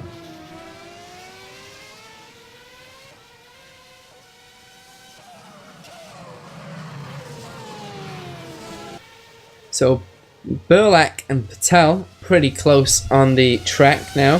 Burlak, let's look at the difference in times. Surely Burlak was lapping faster. 34.3, 34.2 for Burlak, 34.4. So he's been lapping some good times there, Peter Burlak, and he might get a shot at Mohammed Patel anytime soon. Patel is running in the 34.3s as well though, so he's not going to make it easy for Burlak to catch him and pass him here. Pretty close between those two, but that's a fight that we're going to have to keep an eye on. Burlak comes back through the order. He's had good pace, he just got caught with traffic, and that's what happens when you get a bad start. People don't have sympathy for you. You get a bad start, they overtake you. 2.9 into the 2's the gap in the lead now. Malocki's going to try and close back in on Van Starkenburg. Still no reason to worry though for precision. Not that they ever worry.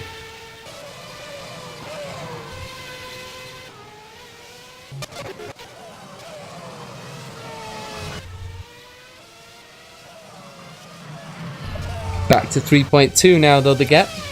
So Van Starkenburg responds. Schneider P5, 5 seconds behind Burlak. Zoltan Suti is P6, he's 5 seconds behind Schneider.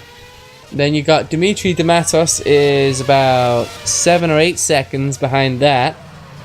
Then you got a good fight, like we said, going on between Ollie Pakala still and Ajibola Lowell. It's still a great fight going on here. These two guys have been pretty close all race for the brink of that top 10.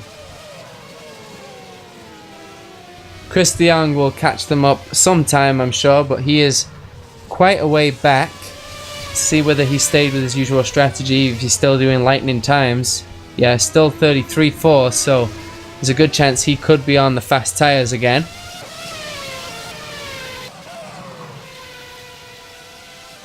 Lap 40 now.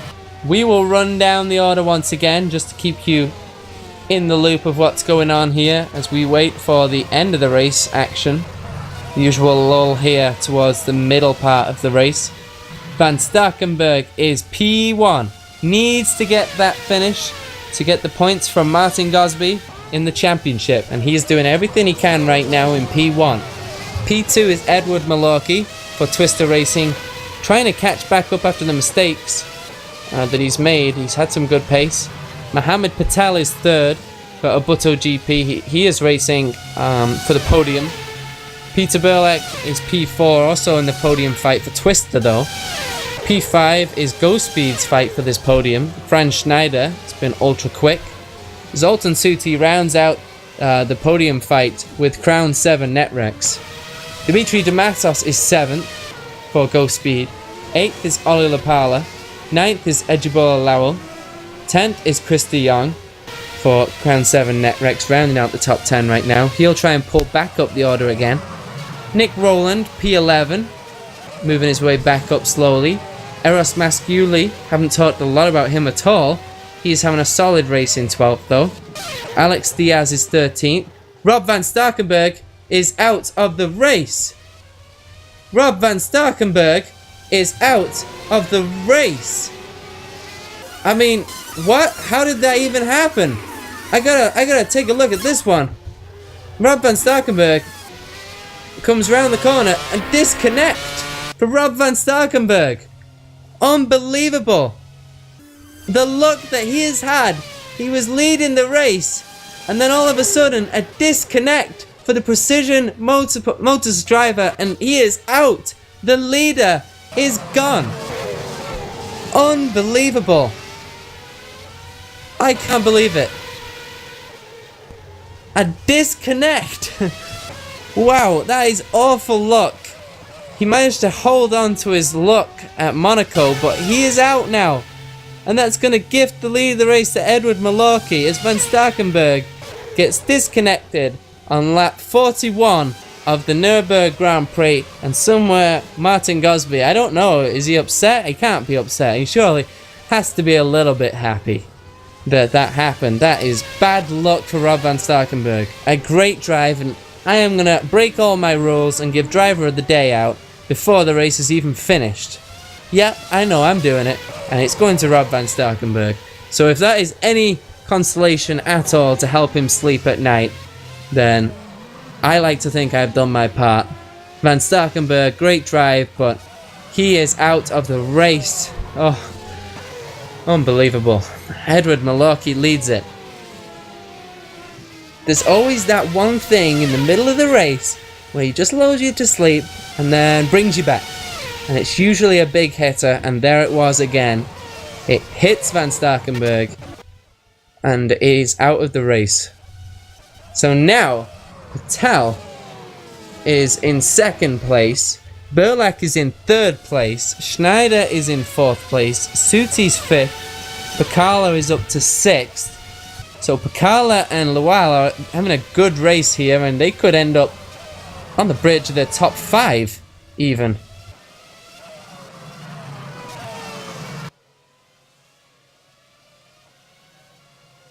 That'd be a good result for them if they can do that. Well, Edward Malorki has to be the happiest guy out there right now. He looks like he is in prime position to take this one. He is almost a full pit stop ahead of everybody. Not really struggling for strategy. Hasn't done an aggressive strategy by any means. So he has to be in great position to take this race now. You can cruise to the end. And what a shame for Van Starkenburg, and for us really, that we lose the fight between those two that has been all race long. But Malorki surely will come out victorious unless something happens to him. You never know. So he's trying to come, he's kind of lapping guys right now. Malorki coming through traffic. So we have a race on for 2nd now today then.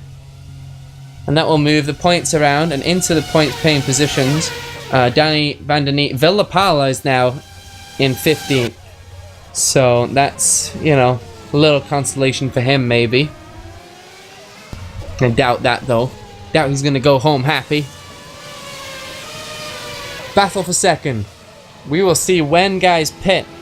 Mohammed Patel currently has it. All these guys will have to do one more stop, I believe, to go to the end of this race. I don't think any of them are going to be able to go. So I think that this is the positions. The question is Suti. Will Suti have to do another stop? Suti is the only one that I think won't possibly have to.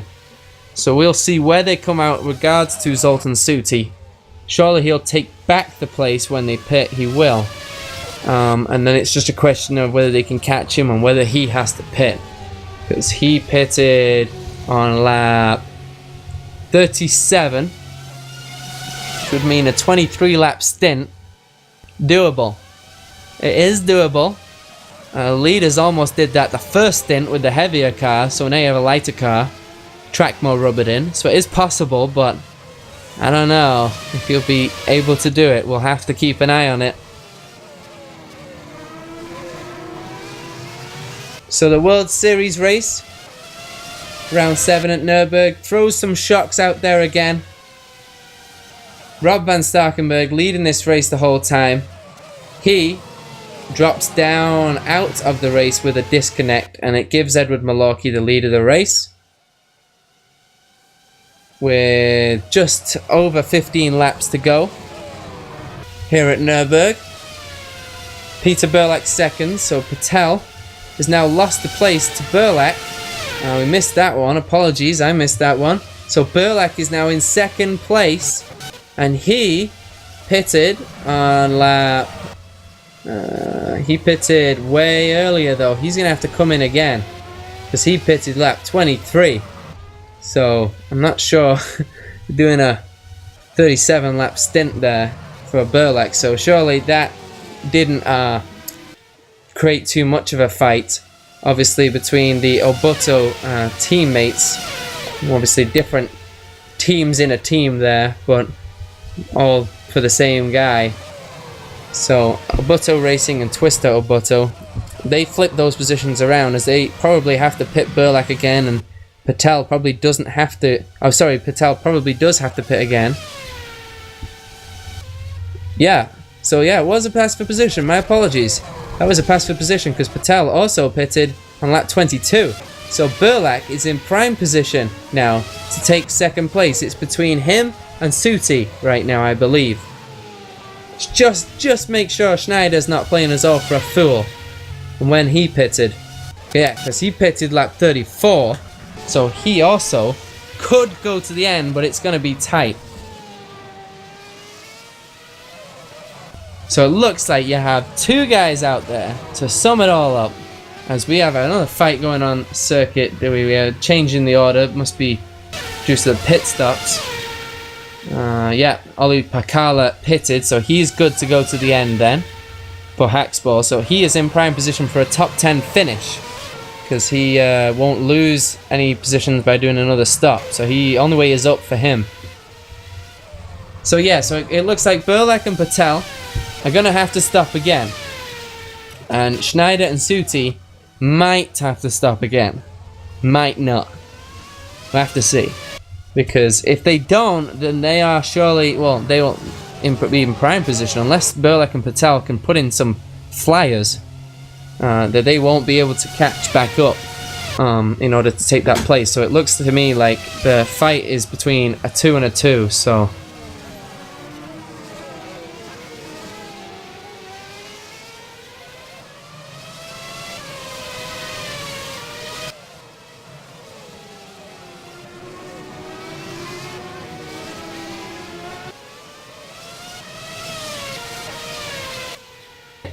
Screen has just lagged out and I've had nothing to commentate on other than empty sky.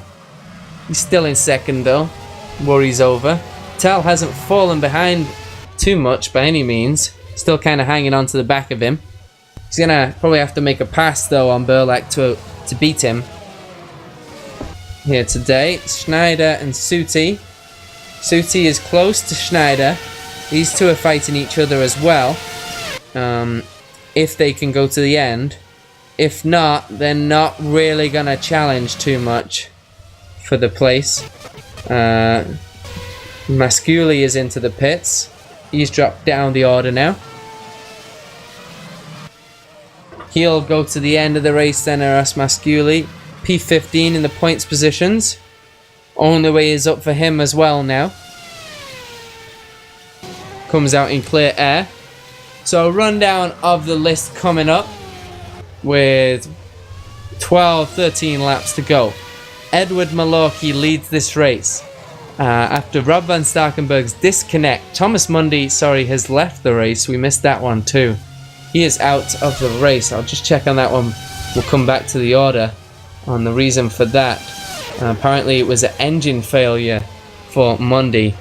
So that's the first one of those that we've seen today. Will that be a worry for anybody else? Keep an eye as we're finally down to 20 runners here. So back to the order then. Edward Malarkey is first. Peter Burlak for Twister Racing is currently in second.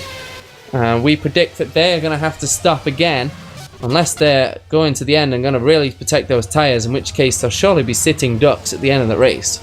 Doubt they'll do that. Patel is third. The real question is Franz Schneider and Zoltan Suti, will they pit again, fourth and fifth? Will they end up second and third? Dimitri Dematos is in sixth. Ajibola Lawal is up to seventh. He made a pass. Chris de Jong is eighth. He's surely going to have to stop again. Ollie Pakala is ninth. Michael Francesconi is 10th. Zoltan Suti is out of the race. A DNF for him, and it's happened again. Every time I seem to go through the order, somebody's out of the race. This is unbelievable. How did this happen? I'm trying to rewind the replay back here for Zoltan Suti. Was it a disconnect for him as well? It just says DNF. Doesn't say suspension, so it might have been disconnect for him as well.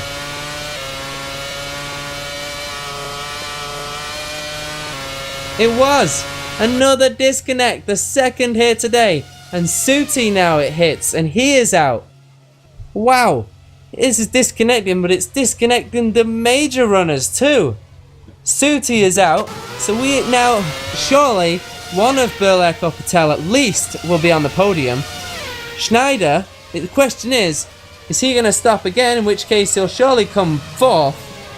Or is he going to try and get second or third? Wow, Suti's out. That's the second time I've been trying to go through this order and there's been a DNF. I'm not even going to do it anymore. I don't even want to mention anything anymore because every time I do, there's a DNF and somebody gets disconnected. And we just need to stay in silence and go on board with Malarkey. Watch him.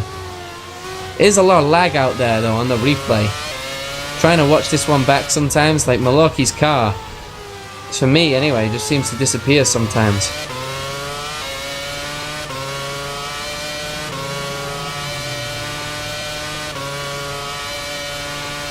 Wow. Okay, so that moves the positions around again. Let me try one more time. I'm going to do this one really quick. Edward Malarkey is first, Peter Burlak is second, Mohammed Patel is third, Franz Schneider's fourth, Dimitri Dematos is fifth, Ajibola Lawal is sixth, good drive, Chris de Jong is seventh, Michael Francesconi is eighth, and Nick Rowland ninth, Danny van der Neek now top 10, Masciuli up to 11th, Ollie Pakala 12th, Ollie Pakala 13th, sorry, Diaz has literally just passed him, so I'm not sure what happened there. Pakala is going slowly, so maybe Ollie Pakala just had an incident that we caught of, and maybe this has happened again. Oh my word. I can't believe this. Let me see. Rewinding this one back. Pakala looks like he was driving the whole way on the grass.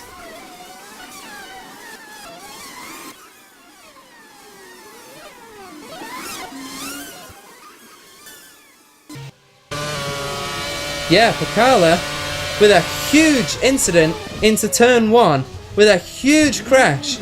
Watching this one back, Pakala loses the rear and he flies into the wall and he has to go round the whole way round the track with a damaged car, and that's why he is falling down the order. Rear wing damage there for Ollie Pakala. And it happened again. I just can't get through this order without something happening and it changing it up. Unfortunate for him, he was having a great drive, Ollie Pakala. And he is way down the order now. P17, I mean, you can almost park it at this point. It's good to keep going, just for the team, but I mean, no rear wing, he spun, oh yeah, pirouette, into the Dunlop turn. He spun and then it's just trying to get it round, another spin. And it's ugly at this point. Trying to get that car back to the pits with no rear wing. So here, there's action at the front, is there? Some of the order just changing round there, but just my screen. No, it was Burlak and Patel both into the pits. So where is Schneider? Compared to these guys, he's still behind. Schneider comes out still behind. Wow, crucial. That surely was going to seal the podium there. Malorky, Burlak, Patel. In that order.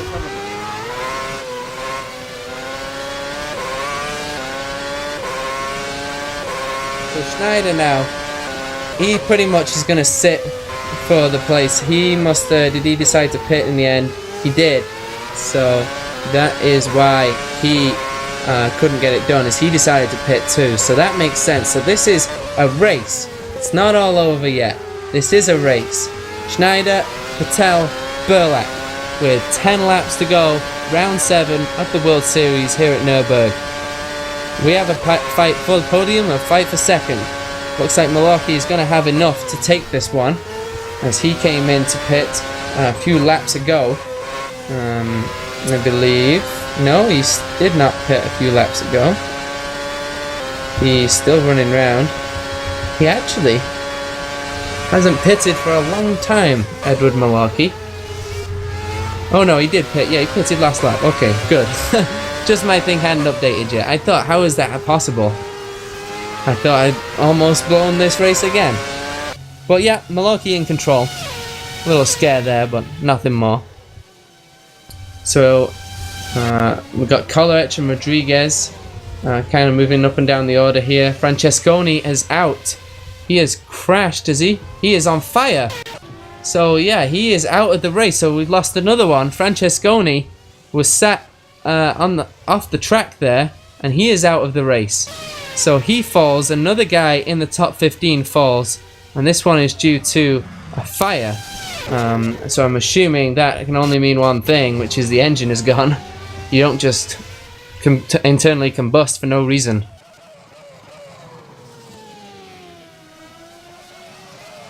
So he was just running there. He was running right in the slipstream too, and then they just pulled off, and bye bye birdie. That one is gone. So we go back to this fight for second. Keep an eye on this one, because this is going to be the one that we're all going to be watching. Burlak, Patel, Schneider. We got Schneider close to Patel. Schneider needs to get past Patel pretty quickly if he wants to run at Burlak.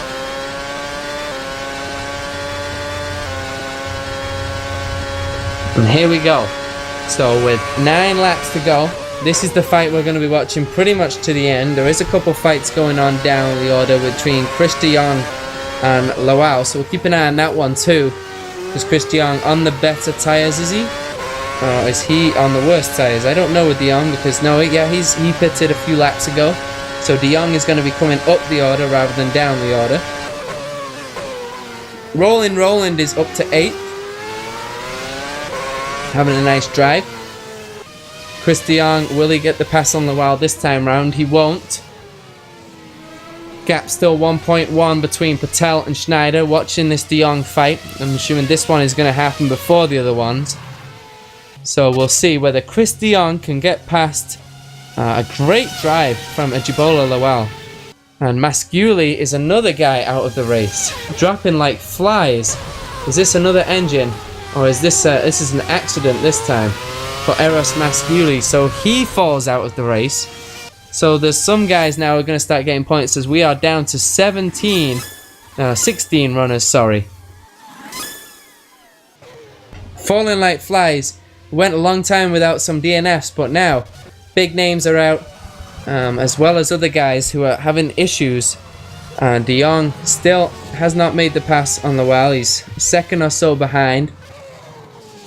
The gap's still actually opening up between Patel and Schneider a little bit, 1.3. So maybe they'll have the pace to pull away. Burlak catching Malorky a little bit, but nothing there.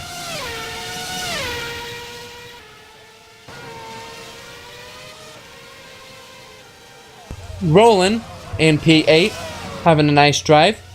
And Danny van der Neet has been up and down the order, and he's back into the top 10. Villapala is finally up there in P11, making some ground with that damaged car from their first lap accident. Again, Burlak closes a bit on Malorky, but that doesn't really matter at this point. It's neither here nor there. We are looking at this fight between Chris de Jong and Ejibola Lawal, whether Chris de Jong can make a pass and get into the top 6. I don't think either of them will be able to catch Schneider up, Dematos up, sorry, who's running in 5th place. Still 1 second gap between de Jong and Lawal. Lawal is having a great try. If he can hold de Jong off here, wow. Already given out my Driver of the Day award, but you can always give out a 2nd place of the day award. There is no rules to this game, kids. Just make it up as you go along. Still behind Lawal. Right on board with Chris de Jong still. We're running into the Dunlop curve. It's going to be in 7th gear. Brake. Is he going to do a double apex? Lots of different lines. Kind of rolls it round the middle. Ollie Pacalo does call it a day. He's out. Chris de Jong comes out of the Dunlop curve through the Schumacher S. Easy flat here in all conditions except the wet. Then we go into the left-hander at the top of the hill. Just rides the curve inside outside nicely. Flicks it back out for the right-hander. Rolls it out on the outside. And he still isn't really catching Lawal though. That's a surprise for me. I thought he would catch him at this point. Burlak takes another 2 seconds.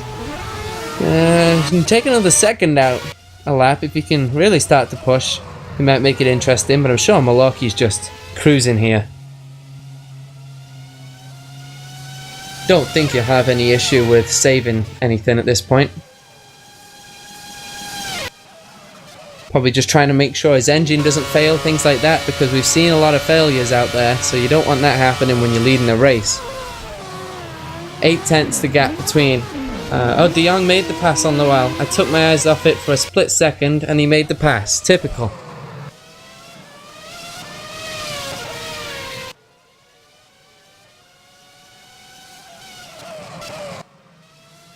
Trying to see whether Lawal made a mistake. He did. That's the reason why Lawal made a mistake at the chicane, went through it, and de Jong overtook him back. So that's the reason why that happened quicker than expected. So Chris de Jong does make the pass, but Lawal had the pace, so maybe he'll be able to get back at de Jong. He did have the pace originally to actually pull away from de Jong, if anything, so this one's not over. Ajibola Lawal might get that place back.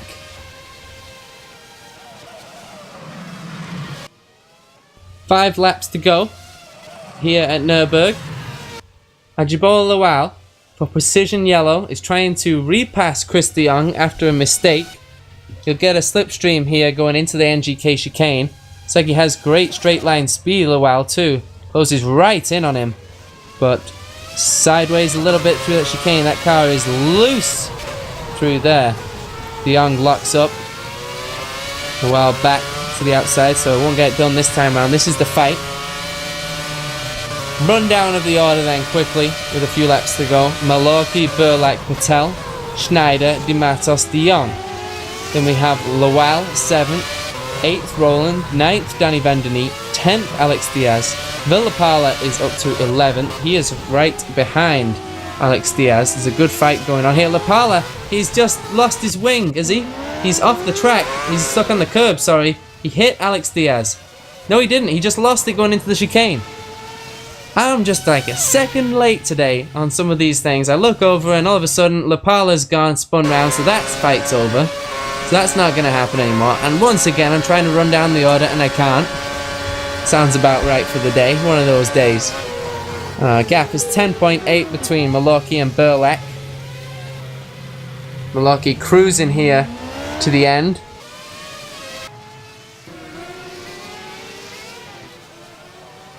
As he's on lap 56 of 60. 4 to go. Make sure you keep it on the island. That's what everybody will be telling him. Twister could be looking at a 1-2. Obuto could be looking at a 1-2-3. That's great news for them. As Patel is falling off the back of Burlak a bit. But Schneider has fallen off the back of Patel. So they have had good pace at the end of the race to attack Schneider, who's had a great drive again, but just hasn't had enough speed for that podium. Just missed out a little bit on the podium. Dematos not really racing anybody right now in 5th. So Lawal gets back by de Jong and they're still fighting it out. And there's a incident, is there? Where did Lowell go? Lowell is spinning out. He's crashed. What a huge crash. Oh my word. Lowell, what happened there? I have no idea. He came to brake into the first turn and the car took off and he did a Raikkonen. He did a Kimi Raikkonen. He crashed out of the race and still spinning. Wow, what a huge crash for Lowell, and he had a great drive going and he is gone. He is out of the race. Upside down. That's a huge incident. The car just took off on him when he went to brake into the first turn. And again, some more drama at the end of the race. De Jong inherits 6. Nick Rowland. How does this guy keep picking up these points? He's still running around in 7th. Danny van der Neet is 8th. Rowland has had a solid drive today. Van der Neet 8th. Diaz 9th. Lapala is up to 10th. So now might get into the point where it might put a tiny smile of recovery on his face. Wow. Can't take your eyes off this action today. Unbelievable. I have no voice left. That sounds about right. For the Formula World Series. Formula Sim Racing World Series usually takes your breath away and sometimes your voice as well. Edward Malaki starts lap 57. He's coming to end lap 57. He's just coming up to traffic. Coleridge goes straight through the chicane to let him out the way. He's going to lap up to Lapala and maybe Maldonado too. So yeah, he'll lap up to Lapala, up to 10th place for the Malaki. That's a good day's racing for him. Obviously gifted the lead lap 41 where Rob van Starkenburg was disconnected from the race. Peter Burlack in 2nd place, no pressure from behind, pressuring Malaki a little bit from the front. Malaki trying to get out the way of the back markers, a little confusion there between those two. And he manages to get through it, but he loses some time. Which has to be a little bit careful of Burlack. Don't want to lose that place at the end, but I'm sure Buttu have pretty much told their guys, Twister told their guys that they don't want to take each other out at the end of the race here. 7.5 the gap.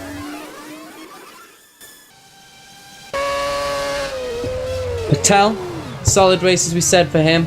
He has pulled away, he's done exactly what he needed to do at the end of the race. He's pulled away from Schneider when he had to. Alex Diaz has been involved in an accident, so he is the latest guy out of the race. He had an accident this last lap. We're going to try and check if we can see where that was. We lose another guy, and now there's only 13 guys left in the race.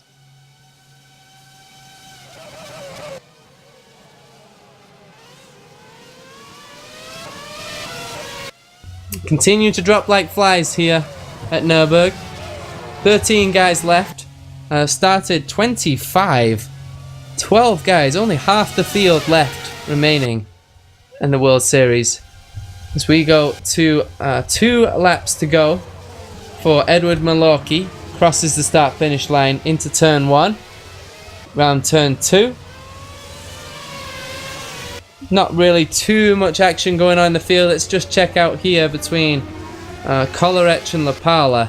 That is the closest fight on the track right now. Niza's grass tracking across the track. But yeah, Lapala, Coleridge. Just keep an eye on that one and see whether Coleridge can get by. Coleridge's last lap time is the 34.3. Lapala's last lap time we will check out. Lapala's last lap time was, apologies for the delay, a 34.8. So yeah, Coleridge versus Lapala. This could be a fight just before the end of the race. Action not dying here at Nürburgring. Still fights going on for 10th spot. Both these guys will get points in their positions right now, but always nice to get the 10th spot. So you can say you had a top 10 finish. As Edward Malaki is going to come through the last chicane to start the final lap of the race of this Nürburgring circuit. Comes across the line, and here we go. He has 1 lap remaining for him to take the win of round 7 in the World Series at Nurburgring. Driven a great race, rode his luck a bit though, at times you have to say. Kolarec and Lapala, fight still going on. Kolarec trying to get close enough to Lapala. These guys are now a lap behind, so this is the last lap for them as well. So they lose a lap, which is crucial for Lapala, because right now he needs the race to be as short as possible as he tries to hold off Kolarec for that position for P10. But I think when you look back at this race, you have to say Twister 1 and 2, and that's going to make the championship interesting. And Martin Gosby, unbelievable. He'll be delighted when he looks at the standings personally, but devastated for his teammate too at the same time, that he had that bad luck of a disconnect.